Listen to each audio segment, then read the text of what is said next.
day, grade 7 learners. It's another day of fun and exciting learning here on Physical Education 7. I'm your huggable teacher, Sir LJ.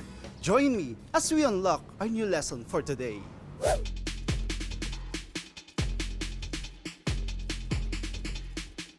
Last episode, we discussed how to prepare an exercise program. And now, for this episode, we are going to describe the nature and background of athletics. But before that, I want you to get your pen and paper so you can write down the important details from our discussion.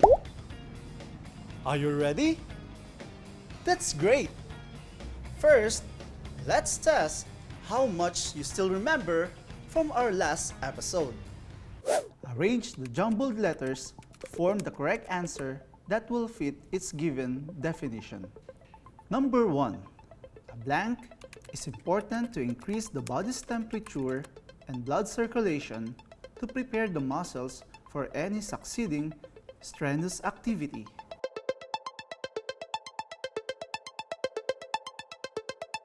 The answer is warm-up. Number 2. Blank is the difficulty of the work. The answer is intensity. Number 3.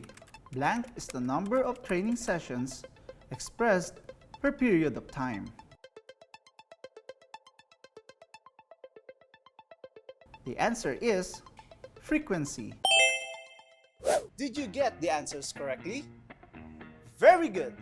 And now, it's time to move on to our main discussion.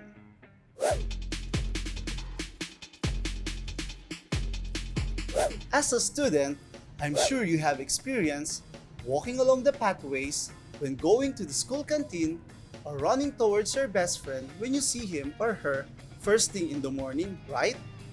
Did you know that these simple actions, walking and running, are actually part of athletics? Track and field athletics, or commonly known as athletics, or track and field, is a collection of sports events that involve running, throwing, and jumping. The name athletics is derived from the Greek word atlos, meaning contest. Did you know that athletics was the only competition to be held during ancient games, which took place in Athens in 776 BC? At that time, the single athletic event was known as the stade, a foot race which covered the length of the Athenian gymnasium. In 1896, the first modern track and field game was staged. This captured the imagination of athletes and grew steadily, making track and field an international sport for the first time. In 1913, the International Amateur Athletic Federation, or IAAF, was formed by representatives from 16 countries. In 2019, the IAAF was changed to World Athletics. The IAAF was put in charge of establishing standard rules for the sport, approving world records, and ensuring that the amateur code was adhered to. The IAAF continues to carry out these duties today.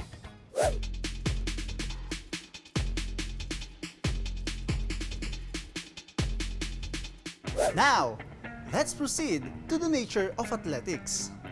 Remember that athletics is divided into two categories, track and field. For this specific lesson, we will focus on the track category. Do you know that track events often involve a field or a running track of varying measurements?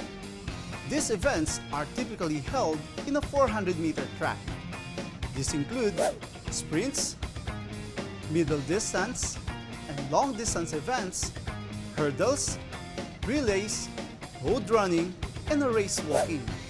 A sprint is a short running race.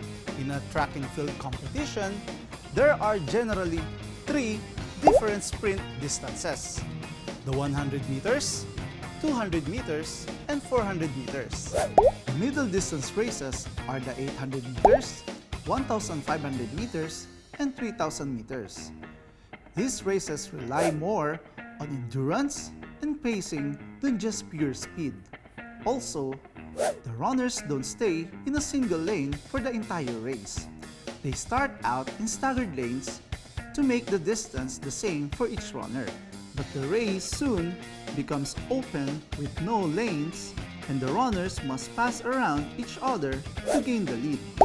There are three main long-distance races: the 3,000 meters, 5,000 meters, and 10,000 meters. These races are similar to the middle distance races, but the emphasis is even more on correct pacing and endurance. A hurdle race is one in which obstacles are placed at intervals along the track that the runners must jump over on their way to the finish line. Typical hurdle races are the 100 meters and 400 meters for women, and 110 meters and 400 meters for men. Relay races are where teams of runners compete against each other. Common relay races are the 4x100 meters and the 4x400 meters. In the track events, the facilities and equipment involve the following: track oval, baton, hurdles, starting blocks, starting gun, and shoes. Definitely, track events have had a long history as a sporting event, and this kind of sports helps us to develop our overall health. Is that clear? Alright! Now, let's have a short quiz. Fill in the correct word in each blank to complete the sentence. Choose your answers from the words in the box. Number 1. A blank is a short running race.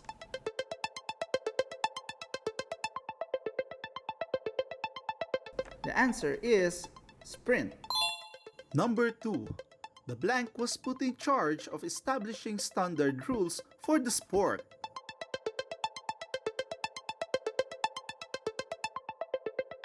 The answer is IAAF. Number 3. A blank is where teams of runners compete against each other.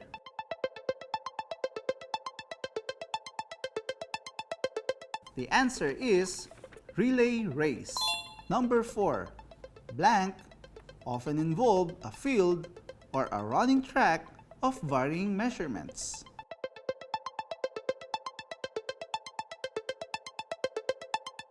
The answer is track events. Number 5. The name athletics is derived from the Greek word atlos, which means blank.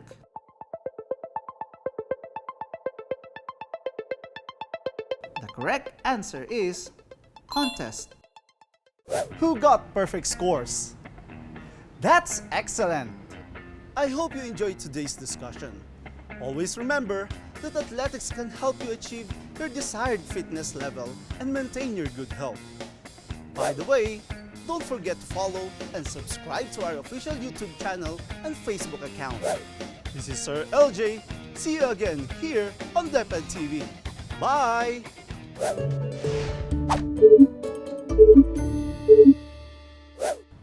Today is Health Day. Get up your bodies and minds because learning never stops. I am Ma'am Mary Ann, your health buddy. Get ready to be better because we will walk the talk here on Health Talk. Let's go!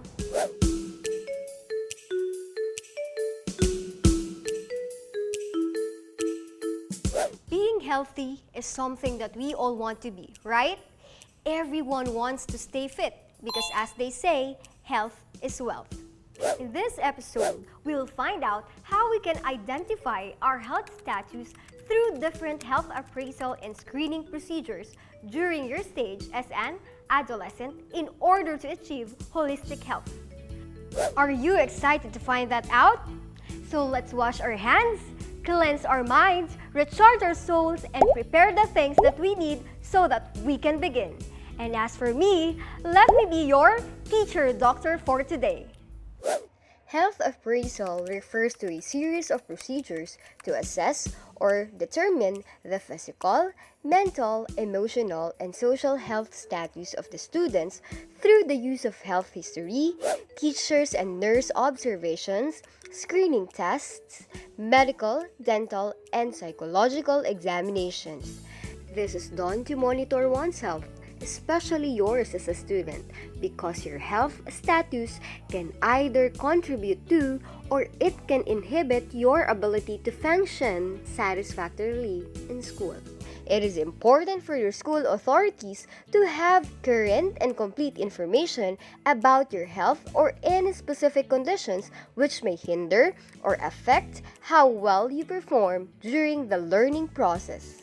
And these are the following health appraisal and screening tests that can be performed inside and outside of your school. Let's first discuss what a medical examination is. A medical examination keeps you informed of your general health status. This is a physical examination and evaluation done by a physician. You will rely on this examination if you want to identify the risk factors of a specific disease or any ongoing pain that you are experiencing. Again, that's a medical examination. Second is the dental examination. A dental examination, on the other hand, is a step in health appraisal done by a school dentist who will give you information on the importance of proper care of your teeth and gums.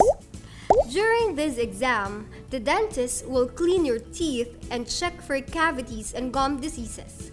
The test includes evaluating the risk of developing other oral problems and checking your face, neck, and mouth for abnormalities. For them, oral health problems can become serious and painful if not treated immediately.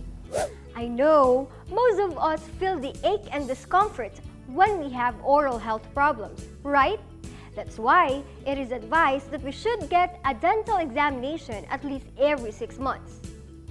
After this, we have height and weight measurement. This test will give you an idea of your growth rate and it will let you know if you are within your ideal weight. I believe you are all very interested in this aspect because you are eager to know the growth and development as well as the changes that occur when these two are measured periodically. These will also serve as your basis for instructions relating to the factors that influence your growth and maturity. Therefore, it is necessary to get the habit of measuring your height and weight correctly. Next, we will proceed to the vision test. This is examined with the use of the Snellen chart. A vision test is very important because your eyes are very essential, especially as a student. Do you know that 80% of what children are expected to learn in and outside the classroom requires good vision? It's true, and that statistic will help us understand the value of this procedure. This test can detect your vision problems that might lead to the issues and difficulties you may encounter, especially now that we're in what we call the new normal, where we spend most of our time using cell phones, gadgets, and other technologies that have high radiation levels. We become more prone to eye problems when we spend a lot of screen time using our gadgets. For that reason, a vision test is necessary for all of us. Our fourth screening procedure is a hearing test. A hearing test is used by doctors to make sure that our ears work well. It also checks the ability of our ears to hear the loudness and pitch of the sound. It is vital too to distinguish hearing problems as early as possible because they can affect our speech and language development, social skills, and education. Among these processes, there are two which are not that familiar to most of us, and they are the breast self-examination and scoliosis tests. But what are they? According to Bergman and Egertsen in 1983, breast self-examination or BSE was developed from an idea proposed by a chapter of the American Cancer Society to become a standard recommendation of many healthcare professionals. The moment girls start their menstruation, there is already the possibility of finding mass or lump formations on one's breasts. That is why this examination has been recommended. And it is easy to accomplish this. Girls can actually do this while taking a shower or facing a mirror in the comfort of their homes. And lastly, we have scoliosis screening. It is a clinical process designed to identify children who have early signs of scoliosis. Scoliosis is a condition in which a person's spine curves and rotates, making it look like an S or a C. The goal of this test is to provide timely follow-ups and medical treatments before the curve develops and may require surgery. But do you know the steps in performing a breast self-examination and scoliosis screening? Well, don't worry. We have invited a health expert today, a doctor who will share with us the steps in doing these procedures. Sa pagsusuri ng mga pasyente for scoliosis, ang pasyente ay pinapayuko paharap. Makikita natin na hindi pantay ang balikat o minsan hanggang pati ang balakang ng isang pasyenteng may scoliosis. Ang mga hakbang sa pagsusuri ng breast ay ang sumusunod. Una, inspection. Titignan ng babae sa salamin kung may kakaiba sa balat ng breast. Dalawa, ang pagkapa. Kung ang i-examine ay ang kanang breast, ang pagkakapa ng isang babae ang kanyang kaliwang kamay. Magsisimula sa gitna ng breast or sa nipple ang pagkapa. Tapos unti-unting kakapain ng isang pasyente ang breast kung may mga bukol mula sa gitna, paikot hanggang makaabot sa labas. Pagkatapos ng breast, i-check rin pati ang kilikili kung may nakakapari mga bukol. Inirerekomenda ang pag-examine sa breast kada buwan para maagapan ang nagsisimulang mga sakit sa breast. Thank you so much, Doctor, for that demonstration and explanation regarding breast self-examination and scoliosis screening. And for you to easily remember the various health appraisals and screening procedures, just say, My diary has wonderful and various health and safety badges. You can observe on your screen that the first letter of the important words in this sentence is a capital letter. Each of those capital letters stands for the screening procedures that we discussed today. M is for medical, D is for dental, H is for height, W is for weight, V is for vision, another H is for hearing, S is for scoliosis, and B for breasts. Again, do not forget the sentence. Use My diary has wonderful and various health and safety badges to easily remember all the health appraisal and screening procedures we'll learn in today's episode. Indeed, holistic health is actually an approach to life, a lifestyle you need to adopt. You can get started the proper way by undergoing a lot of the screening tests and procedures that we discussed because they will make you aware and mindful of your current health condition. As the saying goes, prevention is always better than cure. Once again, I am your health buddy, Ma'am Mary Ann, always at your service. I hope to see you again here on Health Talk.